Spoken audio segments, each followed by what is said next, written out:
La Chine et l'Afrique ont terminé un forum officiel sur la coopération en matière de défense et de sécurité. Ces 2 dernières semaines, le personnel militaire senior d'un grand nombre de pays africains ont été emmenés sur des terrains militaires dans toute la Chine, donnant une chance de comparer leurs notes.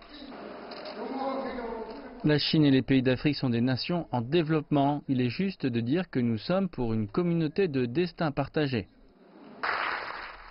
Et maintenant, ils trouvent encore plus de points communs. Ce forum a considérablement changé notre perception de la Chine. L'Afrique, nous l'avons souligné à plusieurs occasions, est assez proche de la Chine, aussi bien sur le plan historique et culturel que sur celui des défis. Il appartient à la Chine, qui a bien une longueur d'avance, de tendre la perche à sa sœur africaine. Et nous pensons que ce forum était une traduction de cette solidarité. La Chine dit qu'elle a désormais de grandes responsabilités et qu'elle va continuer ses efforts dans ce sens en Afrique, spécialement dans des secteurs comme le maintien de la paix, la gestion des catastrophes naturelles, l'aide humanitaire et les missions d'escorte. Et tout se fera en coordination avec les souhaits de l'Afrique.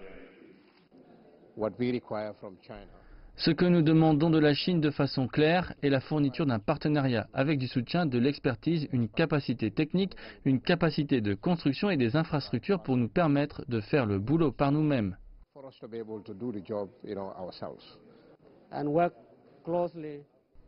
Travailler étroitement côte à côte pour le bénéfice du monde entier, spécialement avec des bénéfices mutuels et une compréhension mutuelle. Nous sommes convaincus qu'à travers ce forum, nous sommes maintenant capables d'expliquer à tous nos collègues africains ce que c'est la Chine réellement et ce que peut nous apporter la Chine en matière de développement.